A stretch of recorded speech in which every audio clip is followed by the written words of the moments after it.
Assalamualaikum, apa khabar adik-adik? Bertemu lagi dengan Abang Azizul dalam rancangan Kaunselor Anda. Hari ini Abang akan kongsikan satu tips ataupun topik berkaitan guru inspirasi kejayaan murid-murid. Kalau tidak ada guru, saya tak akan berada di tempat ini bercakap dengan anda. Gurulah yang telah mengasuh saya mengajar, bercakap di halayak, berpidato, berpantun, berbagai-bagai di dalam aktiviti pengajaran pembelajaran di dalam kelas, bermula daripada darjah 1 sampailah tingkatan 6. Dan guru ini adalah, kita katakan sampai digambarkan, guru ini adalah pelita yang menyuluh kegelapan. Dia yang mengajar tulis baca. Dia yang mengajarkan kita menjadi apa sahaja. Tak kiralah dia mengajar kita dalam bidang akademik ataupun co-curriculum. Dan selalunya dia akan memastikan kita berada dalam track ataupun landasan yang betul untuk mencapai kejayaan. Bukan saja dalam akademik tetapi yang saya sebutkan tadi.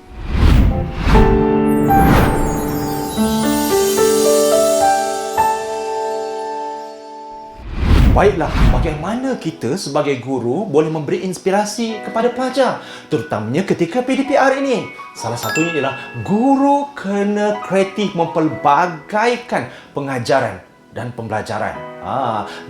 Dan ketika inilah, ketika PDPR ni kita tak bersemuka dengan pelajar. Kadang-kadang kita boleh bawa apa kata kan, benda maujud, pokok lah, mainan lah, gambar atau sebagainya, kita bawa dalam kelas. Ketika kita bawa ke dalam kelas tu, pelajar akan teruja, apa ni cikgu nak pergi kelas mana dan sebagainya. Tetapi ketika pembelajaran PDPR dalam talian ini, kita masih boleh mencipta dengan kreatif. Mungkin kita buatkan video yang cantik, video kartun, ataupun apa sahaja hasil kreatif kita persembahkan pada pelajar. Kita masih lagi boleh menyanyi menggunakan pendekatan edutainment dalam pengajaran dan pembelajaran ketika PDPR. Kekreatifan guru ini akan merangsang pelajar-pelajar untuk terus mengikuti. Tak sabar nak log in dalam PDPR ni.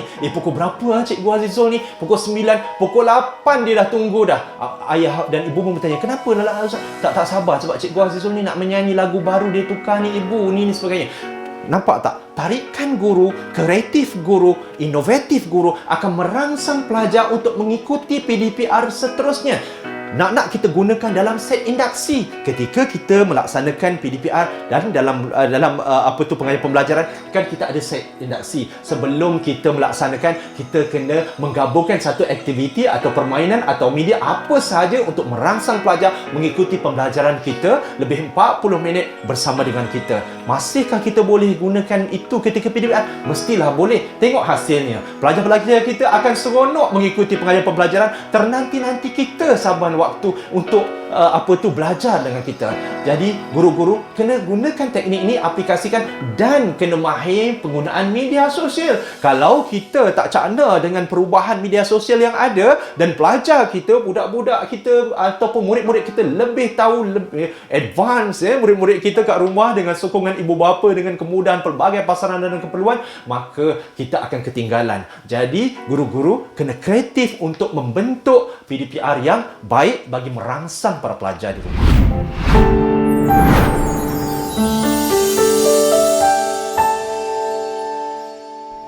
Baiklah, bolehkah guru menjadi pemudah cara? Ya, guru sepatutnya menjadi pemudah cara dan fasilitator kepada pelajar. Pembelajaran PDPR bukan salah tapi dua hala. Para pelajar digalakkan memberi pendapat, memberi idea. Ini akan merangsang para pelajar untuk terus seronok dalam PDPR. Dalam masa yang sama, guru juga jangan menghakimi pelajar. Ini tak pandai lah, pelajar ni memang tak pandai. Kakak dia pun tak pandai dulu. Dia matematik tak bagus, lagi dia nak bahasa Inggeris, lagi dia nak sains. Kita sudah menghakimi pelajar. Kita membuat satu judgemental. Kalau menurut Carl Rogers ataupun kita katakan pakar psikologi counselling ini, Carl Rogers menyatakan kita kena terima klien, anak murid kita tanpa syarat. Kita kena terima seseorang itu dengan ikhlas, jujur, dan kita kena lahirkan empati kalau dia bermasalah. Dan Carl Rogers menyatakan setiap manusia itu boleh berubah dan sedia untuk belajar. Jadi kita jangan nafikan hak anak murid kita. Dan untuk itu, adik-adik semua, cikgu-cikgu di luar sana telah menunjukkan bakat kesungguhan ketika PDPR ini dengan mencatat kejayaan luar biasa SPM baru-baru ini. Ini berkat siapa? Sokongan dan pengorbanan guru-guru. Jadi kepada guru-guru semua, teruskan menjadi kawan yang baik, friendly kepada anak-anak murid kita, kerana ketika dalam talian ini, ketika pembelajaran dalam talian ini, kita menggunakan platform ini untuk dijadikan jambatan bagi merangsang dan memberi momentum kepada pelajar untuk mengikuti PDPR.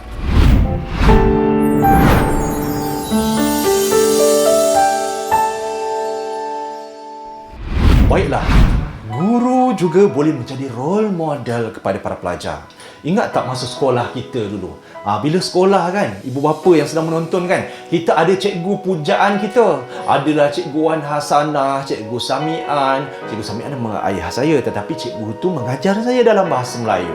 Kemudian ada Cikgu Azzuan, nama saya, tapi nama saya dikopi oleh cikgu tersebut. Ada cikgu-cikgu yang kita bangga dan kita suka. Pernah dengar tak kalau ibu bapa anak kita balik, mak, Cikgu Rosmawati tadi ada kan mak? Cikgu Rosmawati cantik tau mak, pakai baju warna pink, handbag warna putih, kasut warna putih. Anak akan bercerita betapa seronoknya dia melalui proses pengajaran dan pembelajaran di sekolah ini bersama guru-guru yang dia sayangi, dia sukai. Bila guru-guru tersebut yang diidolakan tadi mengajar, mengasuh dan mendidik dia di sekolah, dia akan menjadikan kita ataupun guru tersebut sebagai role model dia. Apa sahaja nasihat, apa sahaja perkara yang diajar akan diikuti oleh anak kita dan pelajar tersebut. Guru-guru sekalian, kalau anak-anak murid kita tak jadikan kita sebagai role model, bagaimana? Contohnya, kalau seandainya pertuturan kita, perbuatan kita tidak mencerminkan salah satu ikutan, tidak mencerminkan sesuatu yang baik kepada mereka, bagaimanakah hasilnya nanti? Banyak sebenarnya di kalangan murid-murid kita yang berjaya ini, dia menjadikan guru sebagai salah satu role model untuk berjaya. Dan di kalangan kaunselor-kaunselor ni juga ada yang terdiri pada anak murid saya dahulu di sekolah. Dia kata, saya nak jadi macam Cikgu Azizul. Dan akhirnya hari ini menjadi seorang kaunselor yang hebat. Setiap daripada guru, apa yang dituturkan, apa yang digayakan, apa yang ditegah lakukan di halayak pelajar akan menjadi cerminan dan ikutan para pelajar. Didik TV KPM. Didik TV KPM.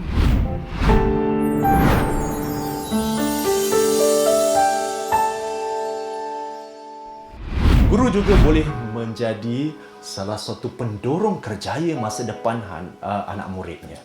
Contohnya, kalau seandainya para pelajar ataupun murid-murid ini, terutama dalam bidang sains, dalam aliran sains, guru-guru akan selalu berkongsi. Kalau guru-guru berkongsi, contohnya, awak kalau bagus dalam fizik, kimia, bio, awak boleh ambil bidang kedokteran. Kalau guru tu dapat menguasai pemilihan kerjaya Holland melalui kategori riasek realistik, iaitu kategori kerjaya dalam bidang kategori realistik, investigatif, artistik, sosial, investigatif dan konvensional tadi, saya percaya guru-guru akan merangsang anak murid untuk belajar dengan lebih tekun lagi. Saya nampak awak ni cenderung dalam bidang perubatan. Tengok, biologi awak pun dapat A ni. Dengan fizik, kimia pun A. Awak boleh menjadi seorang doktor nanti. Awak ikuti saya. Saya dulu masuk kolej matrikulasi tau. Jadi apa yang dikongsikan pengalaman guru kepada anak murid yang sedang belajar, anak-anak yang sedang mengikuti PDPR ketika ini untuk mengambil SPM, dia akan merangsang anak murid itu mendapat celik akal untuk belajar dan mengikuti contoh kepada guru tersebut, untuk menjadi seperti guru tersebut. Dan ini secara tak langsung, guru adalah merupakan pendorong kerjaya masa hadapannya. Tanyalah siapa sahaja para pelajar yang berjaya SPM yang lalu, tahun 2020, dia akan menyebut salah satu adalah kejayaannya kerana seorang guru A, B, C dan D. Nampak tak? Faktor bagaimana guru-guru menyumbang kejayaan dan mendorong kerjaya masa hadapan anak murid ketika ini.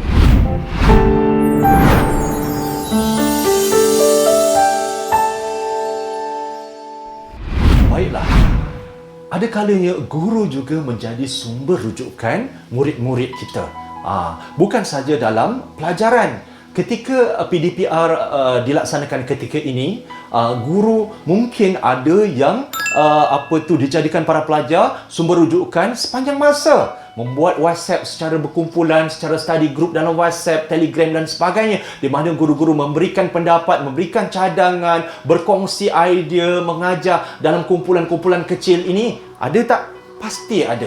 Begitu juga kalau kita lihat masa kita tidak melalui PKP atau pandemik COVID-19, kalau di sekolah, kita akan dapati guru-guru dalam kumpulan kecil, di pondok bacaan, di kantin, di library, di dalam kelas atau di mana-mana akan ada pelajar berkumpul bersama guru.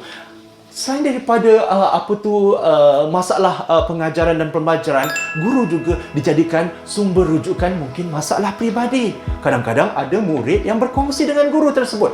Jangan nak tipu ibu bapa ataupun cikgu-cikgu yang mendengar. Ada kan anak murid kadang berkongsi dengan kita kan? Dan ketika itu anak murid akan ikut saranan dan nasihat kita. Tapi yang terbaik sebagai seorang pakar rujuk dalam bidang, contohnya dalam bidang pendidikan ataupun sesuatu mata pelajaran, seandainya dia berkongsi masalah peribadi, kalau seandainya guru tidak mampu, boleh rujuk kepada kaunselor di sekolah ataupun kaunselor di pejabat pendidikan daerah yang bertauliah. InsyaAllah kaunselor akan membantu aspek mungkin masalah lain selain daripada masalah pendidikan yang dialami oleh anak murid tersebut.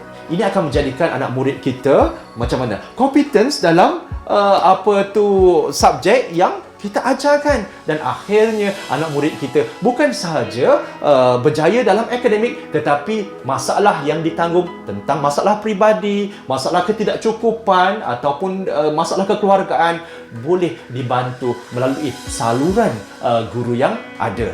Jadi kita boleh panjangkan, kalau kita tidak berpengalaman macam guru tersebut, belum rumah tangga, boleh rujuk ataupun refer kepada guru kaunseling yang berdekatan, ataupun kita boleh WhatsApp melalui talian ketika pandemik COVID-19 ini. InsyaAllah, kaunselor akan membantu anda dan membantu anak-anak murid yang memerlukan ketika.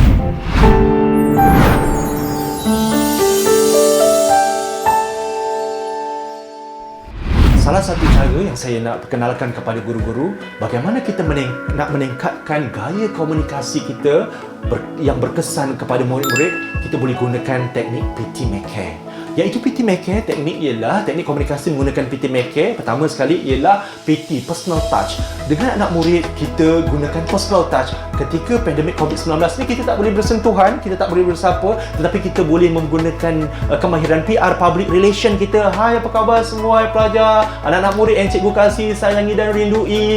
Kita dah lama tak jumpa, apa khabar semua. Cara kita bercakap baik, melontarkan bahasa-bahasa yang sopan, baik, kemas, penyayang, sampai sehingga pelajar melambangkan guru itu salah satu sebagai seorang lokoparentis, ibu bapa gantian. Ini akan menjadikan guru-guru tersebut disayangi, dan secara tak langsung bila dia dah sayang kat kita, dia dah suka kat kita, automatik apapun ilmu yang kita sampaikan akan mudah masuk ke dalam minda mereka. Okey, selain daripada personal touch, MC, motivation continuously, sentiasalah memberi sokongan, dorongan kepada anak murid kita. Walaupun anak murid kita itu tidak pandai, jangan judgemental, jangan hakimi mereka. Ingat, Carl Rogers kata, terimalah manusia tanpa syarat, jangan hakimi dan adili. Setiap manusia boleh berubah dan berjaya.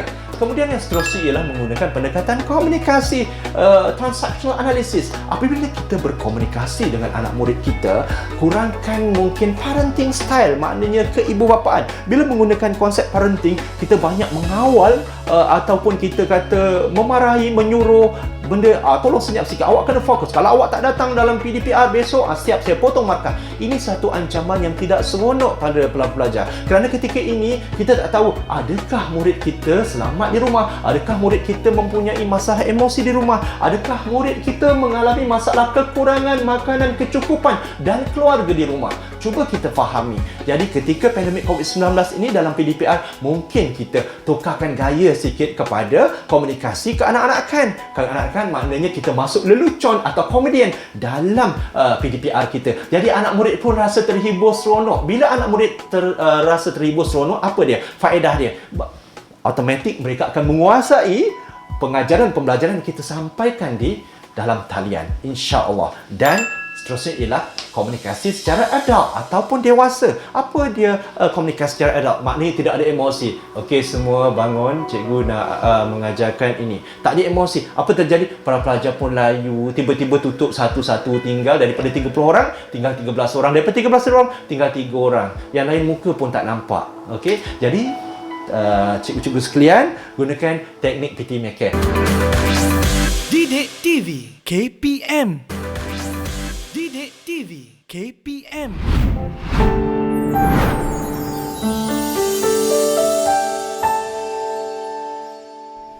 Kepada guru-guru, untuk menjadi inspirasi kepada anak-anak murid kita, kita mesti mencintai kerjaya kita sebagai guru. Saya ingat lagi ketika saya berkhidmat sebagai guru dulu, saya juga menjadi guru akademik, ya. Apabila kita hampiri pelajar, walaupun kita marah, walaupun kita secara asertif berkomunikasi dengan dia, lepas tu kita pujuk, kita ambil hati balik, kita beli jiwa mereka, mereka akan datang ke pangkuan kita. Dan beginilah proses pendidikan berlaku, dan akhirnya mereka sedar bahawa perkara yang tidak diingini, perkara yang salah tetap salah. Melalui pembetulan ini, sebab kita local parentis, kita adalah ibu bapa gantian kedua yang mendidik mereka di sekolah. Saya nak imbau balik bagaimana guru-guru pedalaman kita telah terlibat dengan satu program iaitu untuk bantuan psikologi kerjaya kepada pelajar-pelajar di luar bandar, khususnya kepada orang asli. Saya rasa dalam 3 tahun yang lalu, dan dalam program tersebut kami dapat lihat bagaimana effort, usaha gigihnya guru-guru pedalaman ini. Ketika itu saya pergi ke sekolah kebangsaan Titom, pedalaman orang asli. Nak masuk ke sana lebih kurang dalam 3 jam menggunakan 4-wheel drive. Tetapi guru tersebut pagi pukul 4.30 pagi telah bangun. Telah bangun ke mana saya? Ke mana cikgu ni bangun? Rupanya masak untuk pelajar-pelajar yang hampir 150 pelajar di sekolah tersebut. Mereka diletakkan di asrama di sekolah tersebut. Cikgu lah asuh tak berkira masa. Pagi pukul 5 dah bangun menyediakan makan minum untuk dia breakfast. Cikgu lah yang hantar mereka yang berdekatan untuk mandi. Cikgu lah yang mengawal segala-galanya untuk keselamatan bukan sahaja fisiologikal tetapi psychological. Sepanjang proses itu saya dapati bahawa cintanya guru terhadap dunia pekerjaan dia bukan kerana wang, bukan kerana masa, tetapi kerana hati, minda dan perasaan terhadap dunia pendidikan. Kalau inilah guru kita, kalau inilah warga pendidik yang berada di hadapan saya, syukur alhamdulillah. Mudah-mudahan Allah akan membalas apa pengorbanan yang telah dicurahkan sepanjang pandemik COVID-19 melalui PDPR yang telah cikgu-cikgu laksanakan ketika ini.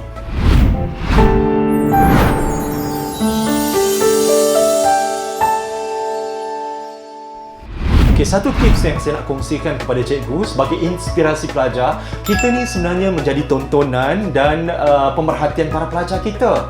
Di sekolah contohnya, apabila apa kita pakai, apa kita buat, semua akan menjadi perhatian para pelajar. Begitu juga ketika PDPR. Adakah kita masih lagi perlu menjaga penampilan? Sangat perlu. Kerana ketika PDPR ini, separuh badan kita je yang nampak, bukan? Betul tak? Tetapi kita harus kemas. Kalau lelaki itu rambut kena sisir, pakai minyak rambut atau krim atau gel yang sesuai lah kan. Kemudian muka tu mesti bersih, trim lah kalau pakai tumisan atau janggut dan sebagainya. Ini penting sebab ketika PDPR pelajar hanya tak nampak muka kita sahaja. Begitu juga ya cikgu wanita. Begitu juga cikgu wanita kena jaga penampilan diri, tudungnya, lepas tu raut mukanya, cara senyumnya, semuanya akan menjadi perhatian dan tontonan pelajar. Sebab apa? Sebab cikgu kan role model para pelajar. Kalau bukan rupa, pakaian dan sebagainya, mungkin akhlak dan pertuturan. Ini adalah cerminan kepada seorang pendidik di bawah Kementerian Pendidikan Malaysia. Secara tak langsung anda menaikkan atau meningkatkan imej Kementerian Pendidikan di mata masyarakat. Kerana di sebalik itu ada juga ibu bapa yang memerhatikan melalui media sosial ketika PDPR dijalankan. Okey, cikgu-cikgu sekalian, Sebenarnya ketika pandemik COVID-19 ini banyak mengajar kita bagaimana cara teknik kita mencari alternatif, bagaimana nak memandaikan anak murid kita, bagaimana nak meluluskan anak murid kita dalam peperiksaan khususnya SPM ini. Dan ketika inilah guru-guru jangan lokek untuk menurunkan segala ilmu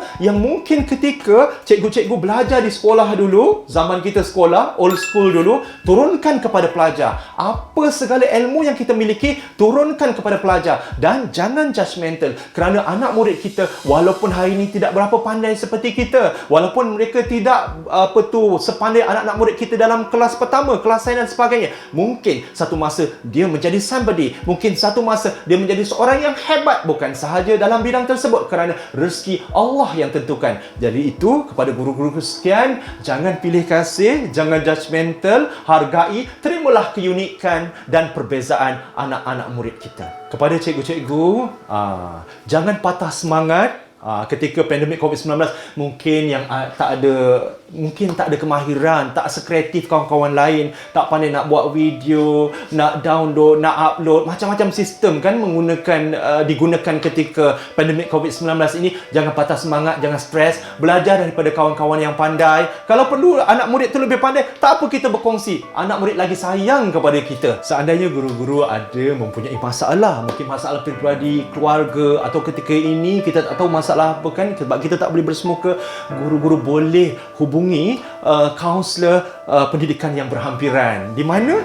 Di Pejabat Pendidikan Daerah, di Jabatan Pendidikan Negeri ataupun di Kementerian Pendidikan Malaysia. Mereka sentiasa untuk anda untuk membantu apa sahaja masalah yang dikongsikan. Kalau kami tidak mendengar, kalau kami tidak membantu, siapa lagi? Akhir kata, kepada guru-guru semua, jangan berhenti untuk terus mendidik, memotivasikan pelajar, mengasuh kerana kita loco parentis yang menjadi ibu bapa gantian kedua di sekolah. Tetapi kali ini di PDPR melalui atas talian ataupun dalam talian ini. Jadi kepada guru-guru, anda sentiasa dihargai. Kejayaan anda adalah kejayaan pelajar dan kejayaan pelajar ataupun murid-murid ini adalah kejayaan anda. Buktinya kejayaan SPM dengan peningkatan keputusan SPM tahun 2020 ketika pandemik ini adalah bukti guru-guru sentiasa committed dan merangsang kejayaan pelajar untuk terus berjaya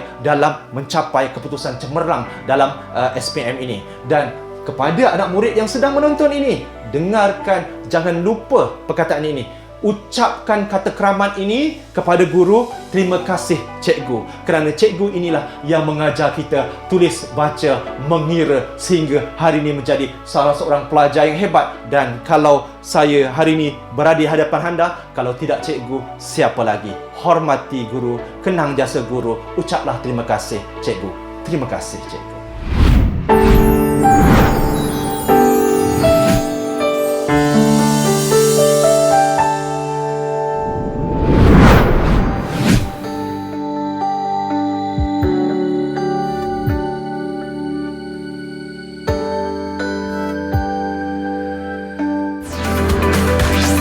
Didik TV KPM